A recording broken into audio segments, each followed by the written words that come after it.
Hanukkah normally falls around Christmas time, but it's on the lunar calendar, so it moves generally. So sometimes it's completely over Christmas, sometimes it's at the beginning of December, even the end of November. But it's always around the same time, which is nice because the whole world is gearing up for holidays, for celebration, for doing, lots of fun things and resting. And Hanukkah is our part of that. So Hanukkah it's what we call our Festival of Light. We commemorate it by lighting the Hanukkah for 8 nights. So we light 1 candle on the first night, 2 on the second, 3 on the third, and so on. And we have, as in true Jewish tradition, lots of things revolve around food, family, and friends. So we'll have different people around to celebrate with us every night. And we will have, the tradition is to eat a lot of fried foods, and so there'll be latkes and donuts and games to play. And is there a sort of, is it symbolic, the fact that the fried? Yeah, the fried food and the lights are symbolic of the lights. It was the oil, the miracle of the oil, that wasn't enough for 1 night but lasted for 8 nights. And that's all around the old temple. So it's all around the time of the rededication of the second temple at the beginning of the Maccabean revolt in 2nd century BC. Lots of celebrating of miracles. And there's lots of kind of salvation and miracles, and Jewish history is kind of, peppered with kind of lots of times where they've risen back, where lots of people were, they've been unpopular, I think, throughout history, and there's been lots of miracles and times that we've celebrated the ability to carry on as a faith and celebrate that. So you are meant to put your Hanukkah in a front window, in a window where it can be seen, and it is about sharing the joy, sharing the miracles, sharing the fact that there is always hope, always possibility, and sharing everybody coming together to celebrate. Oh, that's really lovely. In your family, do you have any sort of specific traditions? Yeah, I've got a special Hanukkah that I liked, which was one that, so my father is a refugee, and his parents came from what was then Czechoslovakia, what is now Czech Republic, in a small town called Ostrava. And unfortunately, during the Holocaust, they lost all their family. They were all murdered by the Nazis. And they came here. My grandfather, my oppa, was an architect, but he worked here when he came here on the docks, just moving boxes for the rest of his life.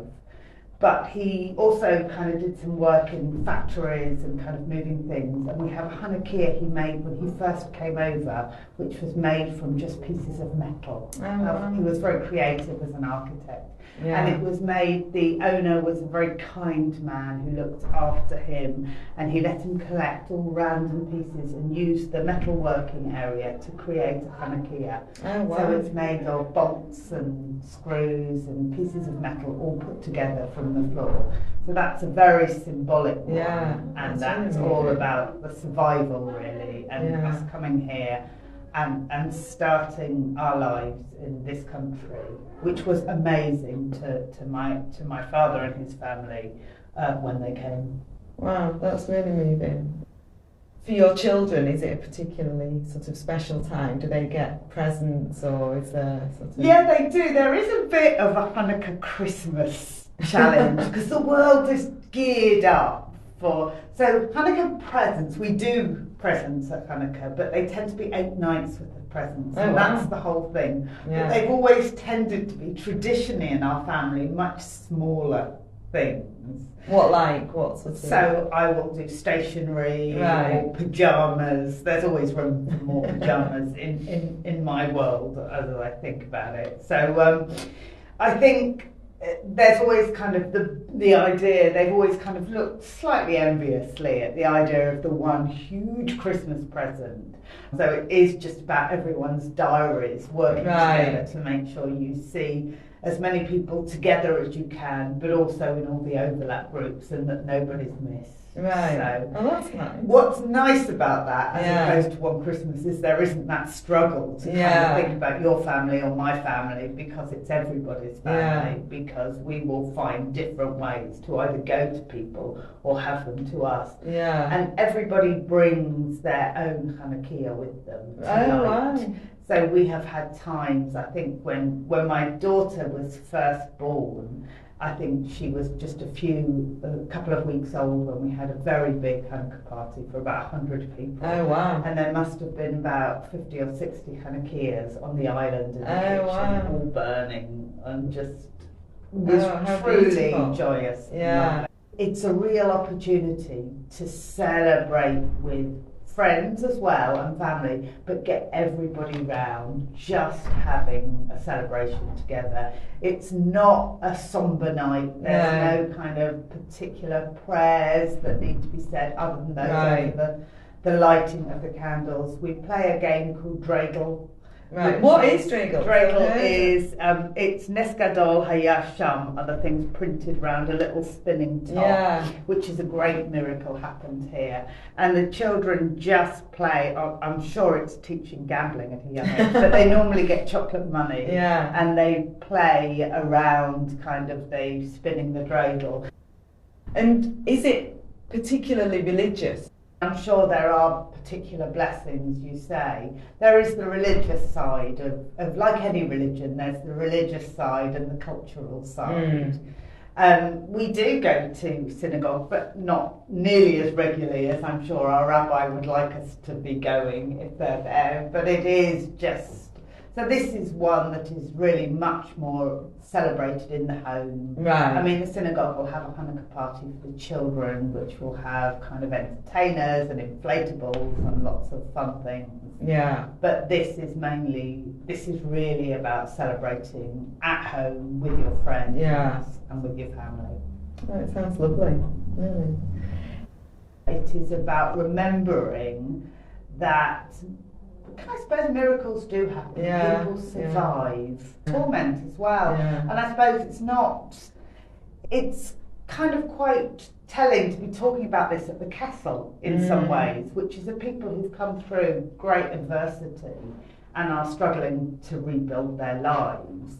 And actually, if I look at the Jewish history, it is one of, coming through great adversity. As I said, my grandma had 5 sisters, and my Oma and my Oppa had 5 brothers and a sister, and with lots of family and children, and nobody else survived.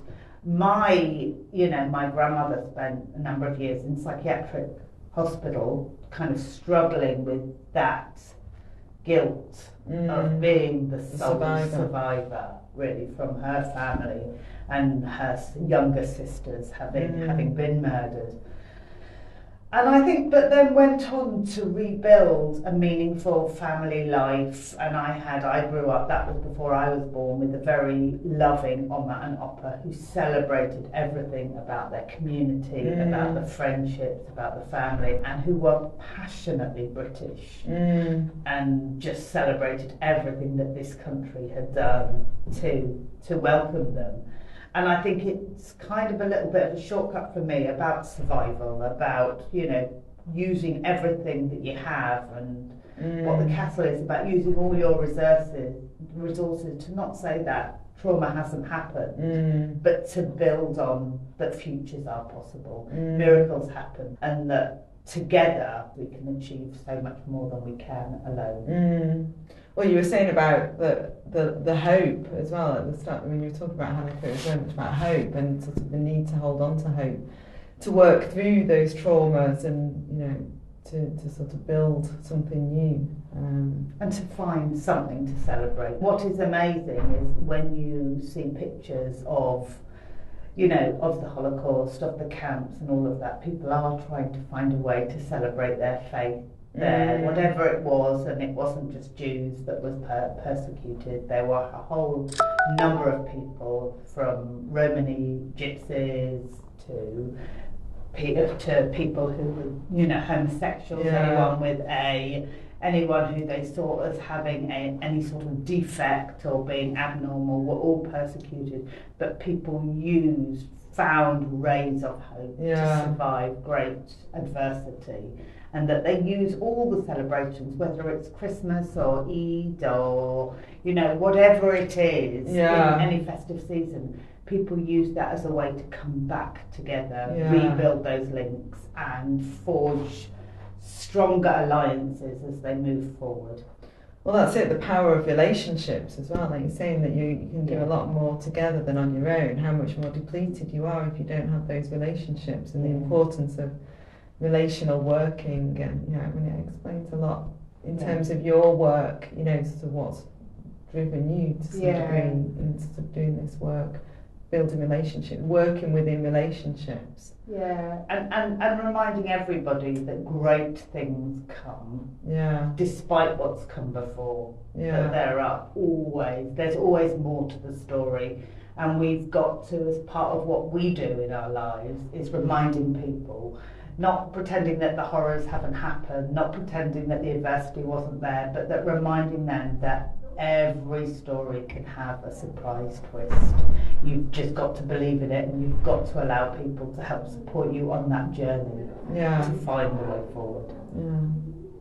Well, this year it's quite a difficult Christmas and Hanukkah for many people around the world and in this country. So this is a really nice sort of reminder what you've brought. Talking about Hanukkah, it's a really nice reminder of the importance of relationships and holding on to hope. And thank you. And I'll get a quick plug in, by the way, at the end of it for the Salvation Army. Oh, wow. Amazing too. It was the Salvation Army that supported my family when they came. Oh, really? And onwards they do some amazing work. Wow. They do some amazing work with people, with young people who are vulnerable, with people who are of no fixed abode and who are living on the streets. Yeah. So it's always an organisation at this time of year that I like to support. It's a very strongly Christian organisation, but was an organisation that is really non-denominational in the way that it supports people. Gosh, I didn't realise they were so involved. I'd end with a plug for the Salvation Army.